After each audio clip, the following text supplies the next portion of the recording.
But and here's Matty now on his opening wave, Shannon. All right, getting things started for the South African. Drives into the first turn, links it up nice and smooth into a second. Comes into this frothy inside section and completes it on the inside. As we take a look again at first of Matt McGillivray. Yeah, he's up and riding. So this is a 4.17 in his opening ride. So it's just a nice opener, nothing too much, but he stuck that last turn in there. Looks like we've got Sammy on the ride right here. Here's going to be his opener, Shannon. Using priority, Samuel Pupo. Big open face carve for his first maneuver. Linking it together, getting that rail dug in a little deeper on the second, and negotiating a difficult section. Now tags the lip and goes for that critical finish right in front of the rocks. See this wave of Sam, he just sort of moves off the reef a little bit, goes a bit fat there, so he just does that swinging roundhouse cutback. Again, a similar move, a little stronger on that one. And it's only here that it starts to kind of pitch out and get a little steeper. A well-surfed wave. Well surfed. We're going to take a look at this one and see what Matt got done on the outside. Yeah, he's got a little bit of froth on the face, but now he's on the open, clean face. He got some good turns in. This wave's drawing off the reef in a better fashion, I feel, than Sammy's. Yeah, I think I'm going to go down an inch just because I just want my board to knife in a bit better, and I think a little bit less rail I could do my carves the way I like to do them, and John's the best guy out here, so I'm going to have to give it all I got.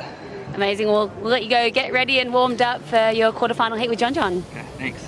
With Kalohe out here, then of course we wish Kalohe all the best. And there's we see Matty McGillivray.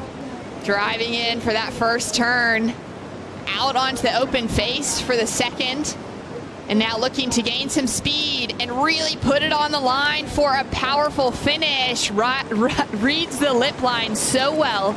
Rides out right in front of Sammy Pupo, who fell on the end section of his wave during that interview. And here's a beautiful wave for Matty McGillivray. Great wave selection. Yeah, he's really on fire today.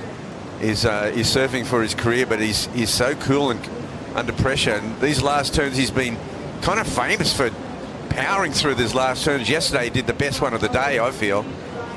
It's really that, lack of fear in attacking that end section. So similar to the end sections at Super Tubes at home for him in Jeffreys Bay, ending right on the bricks as well. Yeah, he's certainly got a love affair going with Margaret River. It's been so good for him. Last year was amazing. It worked in his favour. He got the last spot at the end of the tour, and of course Owen then had to come in, as a wild card. Scores coming through now for this exchange. Matthew McGillivray dropped in a 6.17 for his previous wave and has bettered it on this one with a 7.00, which now puts a requirement of an 8.5 on for Samuel Pupo as we take another look at that finishing section for McGillivray. It's high-risk surfing, both aerials, taking on some of the world's most dangerous breaks. It just unfortunately does happen. I guess they'll find themselves in a situation either way here. So true. Samuel Pupo now chasing an 8.5 to get the lead away from McGillivray. Beautiful carve to start things off. Digs that rail in on the second, now gaining speed. He's got to charge this finishing section. He knows he has to push some progression. Slides that tail out and completes the maneuver on the inside. Yeah, I feel the 8.5 might have been a bit much to bite off in one chew there. I think he was trying to get himself in the heat. He took off on that wave with 14 minutes to go, so he had plenty of time, and I do feel he succeeded in accomplishing the stage one of his comeback in this heat. I think you're right. It'll be that chip away at the requirement as we take a look at it. Oh, it's a gorgeous looking wave. We've got this amazing spring morning here. Autumn morning, and offshores, clean as a whistle. And Sammy Pupo, you can see he's lining up here for this finishing turn, slides a tail, and look at this heavy water, all this chopping. So we knew that there was this opportunity for him to find that rhythm out here at a wave that he has just found so much love for in his 2 years on the championship tour. And now Matthew with a great open face carve. Links it up for a second. Great engagement of the rail. Now goes vertical on that finishing maneuver. Nice and critical, throws a lot of spray off the tail. And he's going to get back to that jet ski as soon as he can and try to put even more pressure onto Samuel Pupo. It's a good-looking wave, Shannon. And he comes out the top of that wave, just really beautiful carving turn to start proceedings. Again, a similar turn, and he's setting up.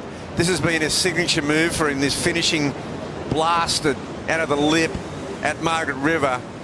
And your thoughts in comparison to those other two big scores he's got so far? Well, I think the finish is a bit stronger.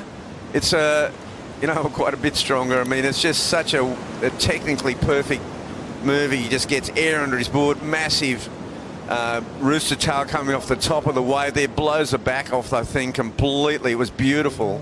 Built to a 7 and then a 7.5 under priority. Matthew McGillivray just gets a quick kick in and out. Now Sam sitting out the back with 4 minutes on the clock, chasing an 8.43. He's trying to shift back and forth. He knows he needs to go, and here he goes. And he's having a look at an opportunity, chasing an 8.43, drives into a great-looking opening turn, goes into the air, and falls out the back. We'll take another look at it here. Sets himself up with that turn. Yeah, he comes fairly close to making this. He lands in the lip, but just on the tail pad. As the final wave rolls through the lineup, Matthew's going to have to take this one to keep Sammy off of it with 10 seconds on the clock now. Digs that rail on the first turn, links it together, and now gains some speed as he comes through for that signature finish. Throws it into the air. He's gonna ride out of it. And to just solidify why he deserves a place at G-Land. And an insane finish for the 25-year-old out of South Africa, coming from number 32 on the rankings at the start of the Margaret River Pro to now locking himself a spot into G-Land and requalification for the 2023 season.